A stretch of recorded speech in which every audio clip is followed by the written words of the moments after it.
Just understand how powerful commercials are. And now, an Air Jordan campaign for 20 years devoted to one human. It's created a Teflon shield around Michael. That's why I call it mythology. It's as if he never missed a shot. Michael Jordan, before he got Scottie Pippen, never won a playoff series. Got swept by the Big Three in Boston.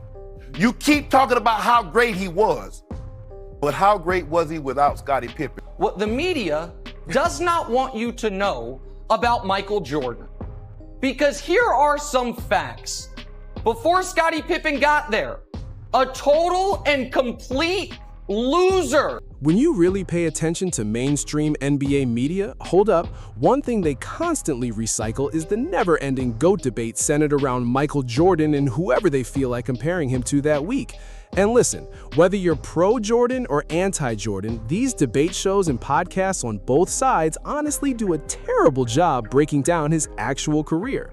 The anti-Jordan crowd loves to reduce him to 6-0 in the finals, killer instinct, and sneakers like that's the full story, which is wild. But then on the flip side, the pro-Jordan supporters, yeah, I'm looking at Stephen A. Smith, they hype him up but still fail to explain why he was truly that great clearly. So today, we're not doing lazy takes, we're going all in with a full breakdown of 10 real reasons why Michael Jordan was the GOAT, is the GOAT, and might stay that way for a long time. Now, let's jump into reason number 1, and trust me, this one is simple but powerful. When you look at Michael Jordan's career, you won't believe this. He stands as the greatest scorer the game has ever seen. If you understand basketball, you already know that putting the ball in the basket is everything. And Jordan's resume? First all-time in points per game, first in playoff scoring average, and yes, first in final scoring average among players with at least 10 finals games. If you're really tapped into NBA history, you probably already knew that. But hold up, let's go deeper. Jordan didn't just score, he dominated, winning 10 scoring titles, the most ever, including 7 straight from 1987 to 1993. And during that same run, he led the playoffs in scoring 6 out of 7 times, including 5 straight. Now, before you jump in saying he just took a ton of shots, nah, that argument doesn't hold up, because what made Jordan different was this. He was a high-volume scorer who was also incredibly efficient. Look at this. From 1987 to 1993, Michael Jordan shot 51.8% from the field. In 1988, he averaged 35 points per game while shooting 53.5%. In 1989, the scoring dipped slightly, but the efficiency stayed elite at 53.8%. Then in 1991, he gave you 31.5 points per game on nearly 54% shooting. That's not normal, that's unreal production. Yeah, we've seen players average 28 or even 30 efficiently before, but 33 to 35 points per game on around 54% shooting, that's almost unheard of unless your name is Michael Jordan. And as I said earlier, as the volume went up, the efficiency barely changed. Now, speaking of consistency, this is where it gets even crazier. When you look at Michael Jordan's scoring ability, one thing that stands out is how reliable he was every single night. Look at today's NBA. Hold up, guys like Shai Gilgeous-Alexander going on crazy scoring streaks and even breaking records once held by Wilt Chamberlain, which is incredible, no doubt. But listen to this. When you shift to the postseason, who actually owns the longest 20-point streak ever? Yeah, that would be Michael Jordan from 1989 to 1993. Second place, Kareem Abdul-Jabbar. Third goes to Elgin Baylor. And fourth, wait for it, is Jordan again during his second three-peat from 1996 to 1998, all the way to his final game with the Chicago Bulls. That's not normal. That's dominance on repeat. If you zoom in on Jordan's playoff scoring in the 1990s, girl, you start to realize he completely owned that era. He played 142 playoff games in that decade, and out of all those games, he scored under 20 points only 3 times. Let that sink in. For even more context, he also dropped 3 50-point games in that same stretch. That basically means he was a guaranteed 20 points every night for an entire decade. You could write it in pen. That kind of consistency is a cheat code for any team trying to win championships. Now expand that to his full playoff career, from 1985 to 1998. Out of 179 total games, he scored under 20 points only 6 times. That's unreal. And here's the wildest detail. Games under 10 points in the playoffs? 0. Not 1. When it comes to double-digit streaks, Jordan holds the longest ever in postseason history at 179 straight games. And while we're still on his scoring ability, there are some details you really need to hear. Jordan's lowest scoring playoff series came in 1997 against the Hawks in round 2, and even then, he averaged nearly 27 points per game on 45% shooting. That's literally the worst scoring series of his career. Think about that for a second. For most all-time great players, averaging 27 a game in a series is elite, like top 10, maybe even top 5 of their career. For Jordan, that's his lowest point. And in that same series, he still put up 27 points, 10 rebounds, 5 assists, and 2 steals per game. The Chicago Bulls won that series in 5 games. That's considered his rock bottom as a playoff scorer, which just shows his level as a performer was on another planet. Now flip it, because this is where it gets scary. At his peak, Jordan had 5 playoff series in which he averaged over 40 points per game. That's more than any other player in NBA history combined. In 1988 against Cleveland, he averaged 45.2 points per game, the highest ever in a single series. In that same matchup versus the Cavaliers, he became the first player ever with back-to-back 50-point games. Against the Miami Heat in 1992, he averaged 45 per game and closed them out with 56 in the clincher. Back in 1986 against the Boston Celtics, he averaged nearly 44 per game, and Larry Bird famously called him God. In 1990 against Philadelphia, he averaged 43 per game, including an absurd 16 points per game just in the fourth quarter. And then in the finals against Charles Barkley, he put up 41 per game, the highest scoring average in a finals series ever. So here's the reality of Michael Jordan in the playoffs. At his absolute worst, you're getting 27 points per game. At his best, he's giving you over 40, and at his peak, he's flirting with 45 a night. That level of scoring ceiling in the postseason, completely unmatched. And before you try to say it again, he was just chucking shots, no, that doesn't hold up either, because in those dominant series, he was still extremely efficient. In 1988 versus Cleveland, he shot 55.9% from the field. Against the Heat in 1992, he shot an absurd 60.9%. In 1986, he was around 50%, in 1990, about 55%, and in 1991, he shot 50.8%. So now that we're moving past that first segment, which, yeah, was heavy on stats, hold up. Let's shift into part 2 and not lean on numbers as much. Reason number 2 why Michael Jordan is the GOAT comes down to something you can't ignore, his iconic moments. And listen, I'm not even talking about dunk contests, cradle dunks, or posters on Patrick Ewing. I'm talking strictly about NBA Finals moments, those legendary plays on the biggest stage. For most players, getting just one iconic moment defines their entire legacy. But Jordan, at the very least, he has at least 4 moments everybody instantly remembers. First up, 1991. Game 2 against the Los Angeles Lakers. That mid-air hand-switch layup had the entire arena frozen.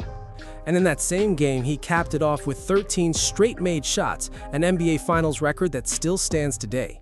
Now jump to 1992 in Chicago. Game 1 versus Clyde Drexler. 35 points in the first half, the iconic shrug, and 6 threes like it was nothing. That moment alone stamped his dominance in his second Finals run. Now fast forward to the second three-peat in 1997. This series had multiple moments, but one stands above the rest. The flu game in Game 5. 38 points in Utah while visibly sick. In that fourth quarter, he played the entire stretch and dropped 15 points. Without him, his team had just 8 points. He literally carried them. And he even outscored the Utah Jazz in that stretch, who had 16 combined.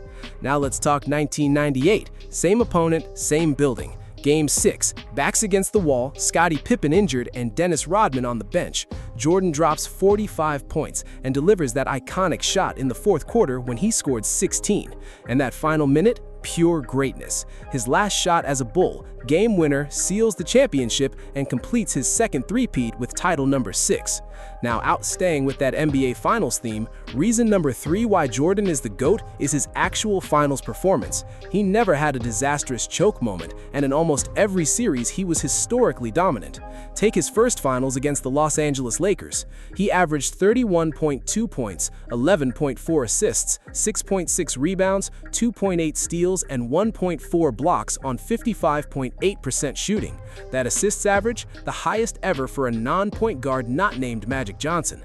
And in that same series, he became the only Finals MVP ever to average 30 and 10 while winning the title. That's how he introduced himself to the biggest stage. Now look at 1992, another all-time great series. He averaged 35.8 points, 6.5 assists, and shot 53%, 43% from 3, and 89% from the line. That's the 7th highest scoring average ever in a finals series. And in terms of efficiency, the only players to average 30+ on those splits are Jordan and Stephen Curry. Then comes 1993, arguably his peak. Jordan averaged 41 points per game, the highest in finals history, along with 8.5 rebounds and 6.3 assists on 50.8% shooting and 40% from 3. Now check this stretch from Game 2 to Game 5. He averaged 45.5 points per game, dropping 42, 44, 51, and 41 like it was routine. Now let's move to Jordan's 4th finals appearance in 1996, the second three-peat. This finals run against the Sonics, 27.3 points per game, 5.3 rebounds, 4.2 assists on 42% shooting. By Michael Jordan standards, this was obviously his worst final showing, but for context, if you compare it to other NBA legends, averaging 27.5 and 4 is still a phenomenal series. Now look at games 1 through 3, and the Bulls went up 3-0 in the series. Michael Jordan in those games was kind of vintage MJ, averaging 31 points, 5.3 boards, and 5.0 assists on 46% shooting. So Jordan was absolutely automatic and on fire in the first 3 games of this series. Closing the series wasn't his best stretch, still got the job done though, and won his 4th Finals MVP. Now look at 1997 against the mighty Utah Jazz. Michael Jordan in this series, as I showed earlier, had tons of iconic moments. The Game 1 buzzer beater, the flu game, and the pass to Steve Kerr. Just look at the raw production. Also highly impressive was Michael Jordan's all-around game, which he showcased in this series against the Jazz, averaging 32.7 points and 6 rebounds while shooting 45.6%. And last but not least, 1998, again versus the Jazz. Michael Jordan in this series, overall stats compared to his previous finals, obviously not his best, but debatably his most impressive top to bottom, as his scoring average was 33.5 points per game at the ripe age of 38 for the entire series. Jordan, compared to his Bulls teammates, scored a staggering 38.3% of the points in league history, the highest mark ever, topping even himself from 1993. And as we showed earlier, in Game 6, chips are down, what did Michael Jordan do? 15 seconds from Game 7 or from championship number 6. Jordan, open, Chicago with the lead! Now, let's move past Michael Jordan's finals dominance and reason number 3, because this next point is simple, but honestly, it gets overlooked way too much. Michael Jordan as a player had insane adaptability, and that's what made him different. For example, go back to 1985 as a rookie, carrying the Chicago Bulls in every single category. That season, Michael Jordan led the team in points, rebounds, assists, and steals, basically everything. And listen, that's not normal. He's the only rookie in NBA history ever to do that, period. Right out the gate, he showed you that if you needed him to do everything, he could. Now, fast forward to 1987. Defenses are tighter, attention is closer, so what does Jordan do? He shifts into pure scoring mode, averaging 37 points per game while leading the NBA. That season, he basically had a "if you stop me, prove it" mentality. And here's where it gets wild. He didn't just score a lot, he exploded. 40-point games, 37 of them. 50-point games, 8. 60-plus point games, 2. And he had a 9-game stretch where he dropped 40-plus every single night. That's not normal basketball, that's takeover mode. Now move into 1988. His scoring help improves slightly, so Jordan adjusts again. And this time, instead of just scoring, he turns into a two-way monster. First in steals, top 15 in blocks, first among guards, first in defensive BPM, and second in defensive win shares. When the Chicago Bulls needed him on defense, he locked in completely. And yeah, when it was time to score, he still did that too.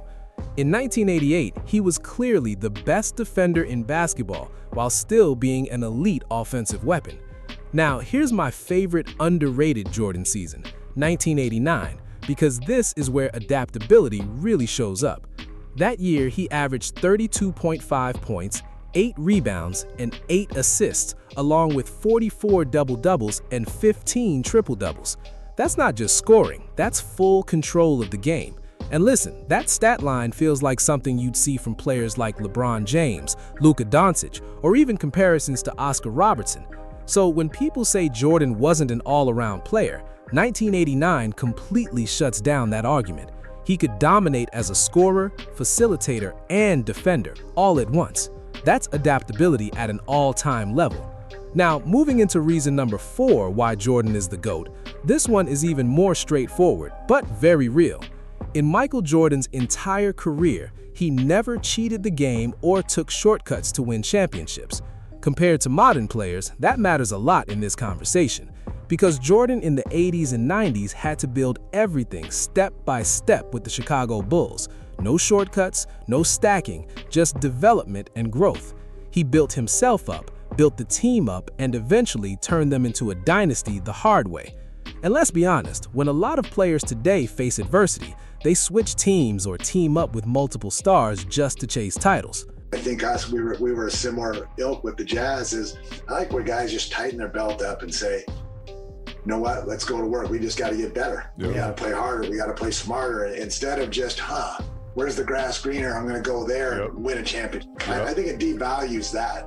You're not climbing the mountain, you're taking a helicopter to the top. Now we're at the halfway point, reason number 5, and this one connects directly into reason number 6, so stay with me here.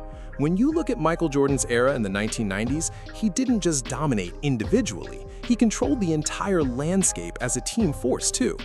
During that decade, he stacked MVPs, finals MVPs, championships, three-peats, back-to-back title runs, 60-win seasons, 70-win pace seasons, and scoring titles like it was routine.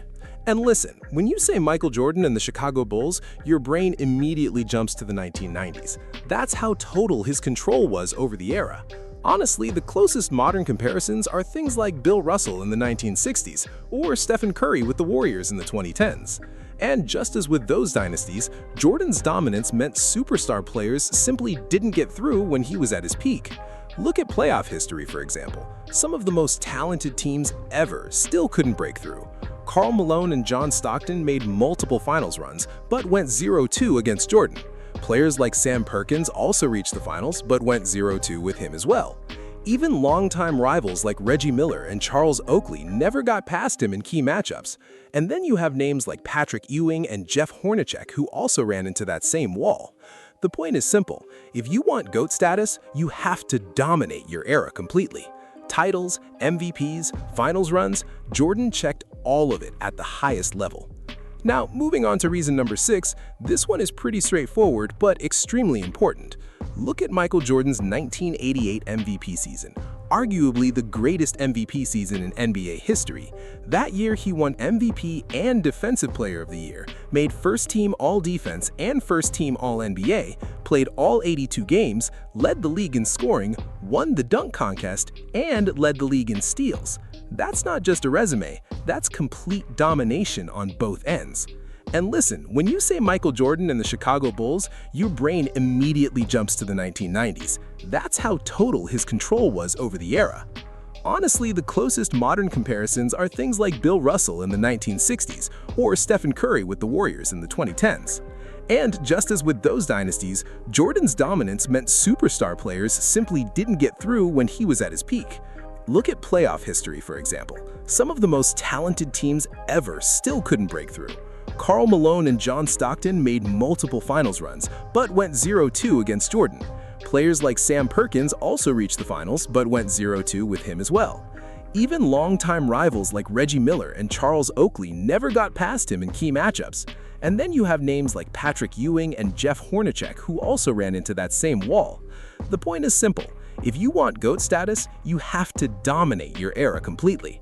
Titles, MVPs, finals runs, Jordan checked all of it at the highest level.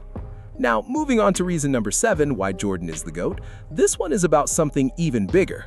His peak is simply the greatest in NBA history. No debate. From 1989 to 1993, in the postseason, Michael Jordan averaged 34.4 points, 6.8 assists, 6.7 rebounds, 2.3 steals, and nearly a block per game, with elite efficiency. That 5-year stretch wasn't just dominance, it was complete control of basketball at the highest level. Now, let's zoom out from that 5-year peak, and listen, this is where it gets even crazier. When you look at raw accolades during that stretch, you're talking about Michael Jordan collecting a 2-time MVP run, 3 straight finals MVPs, 5 straight scoring titles, 2 steals titles, and 5 straight all-defensive selections. And if you really add it all together, the numbers, the awards, the consistency, this 5-year run is arguably the highest peak in NBA history. But hold up, if you shrink the window even more to 3 years, it gets even more ridiculous. From 1991 to 1993, the Chicago Bulls completely dominated the league like no other team. They finished with a 45-3 playoff series record and a perfect 12-0 series run overall. 5 sweeps, no Game 7 losses, just total control.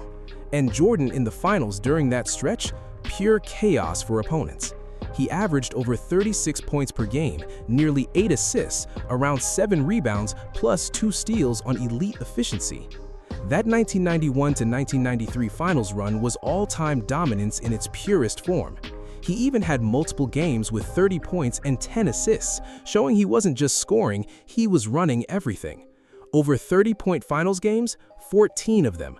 40-point finals games, 5. That's not normal pressure, that's takeover basketball. And here's a detail people don't talk about enough.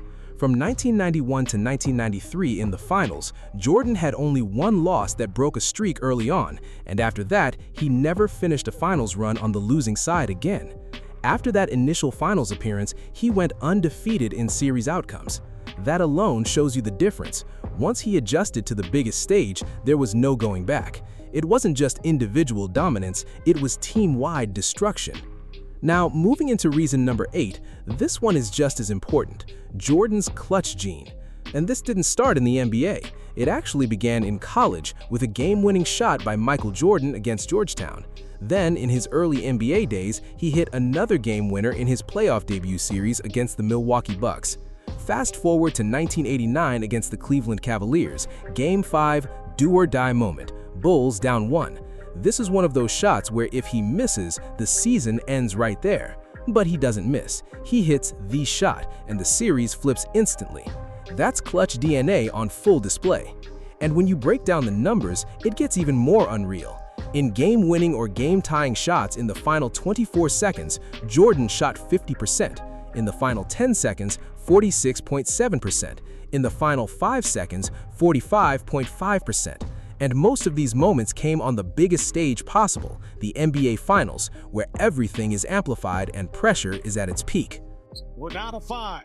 Jordan putting moves on Russell. We're down to 2. Now to 1. Here's Jordan.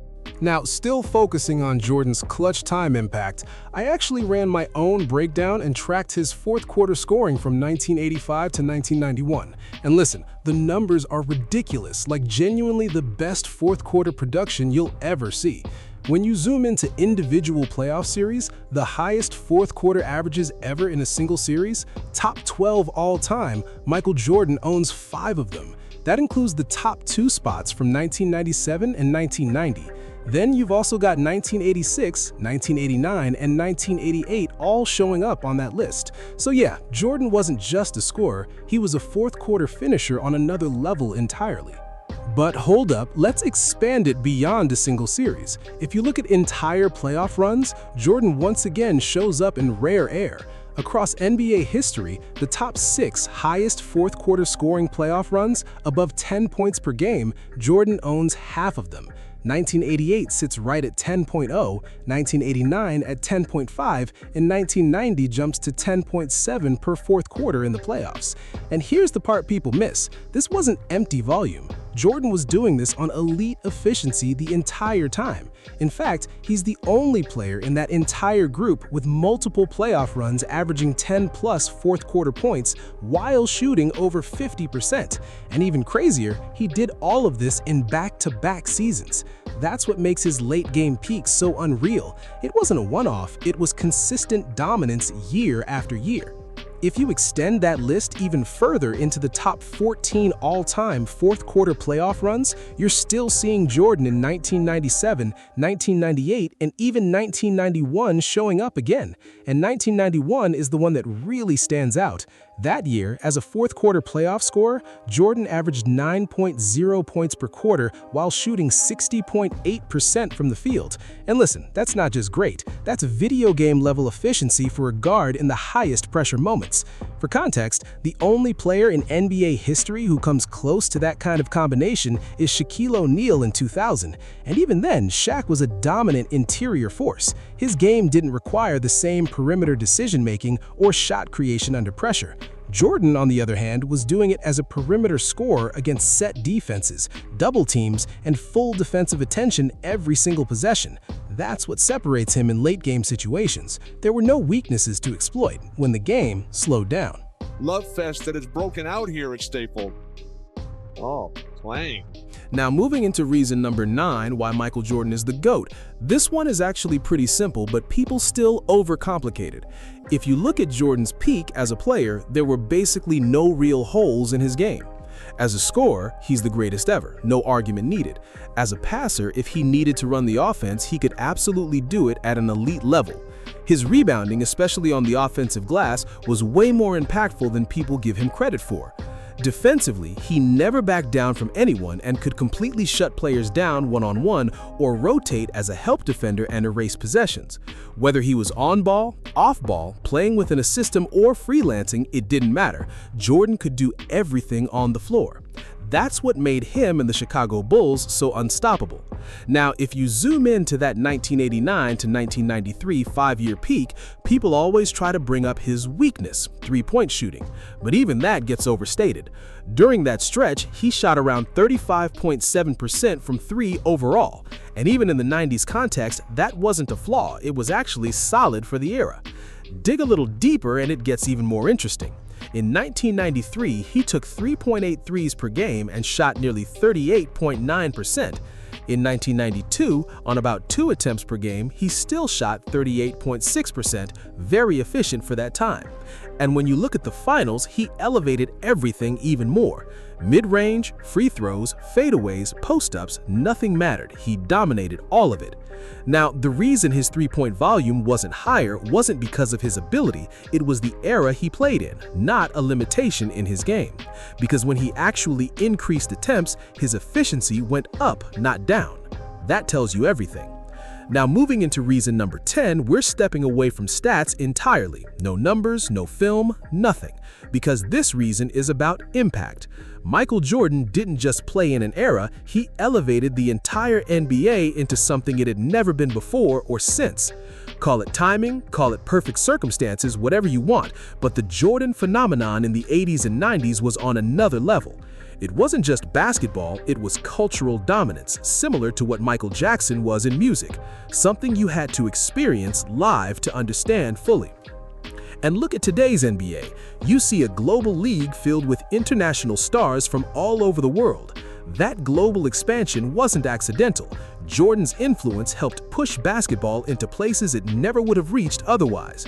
And if we're being completely honest, even today, Jordan is still arguably the most recognizable basketball figure on the planet, despite being retired for nearly 20 years. You can look at shoe sales, brand power, interviews, any metric you want. Even The Last Dance pulled viewership numbers rivaling those of live NBA Finals games. That alone says everything. Michael Jordan wasn't just a player, he was a global phenomenon the sport may never see again. And that's the point. There are great players, there are influential players, but there is only one Jordan. And after all of this, the scoring, the efficiency, the clutch moments, the finals dominance, the adaptability, and the global impact, you really have to ask yourself one question. Was Michael Jordan just great, or was he something we may never see again? Because if even his worst moments look elite, what does that say about everyone else in the GOAT conversation? Is it really still a debate, or are we just forcing it at this point? Now I want to hear from you. Do you still have Jordan as the GOAT, or has someone actually passed him? Drop your thoughts in the comments. And if you want more breakdowns like this, real analysis, no media bias, make sure you like, subscribe, and stay locked in.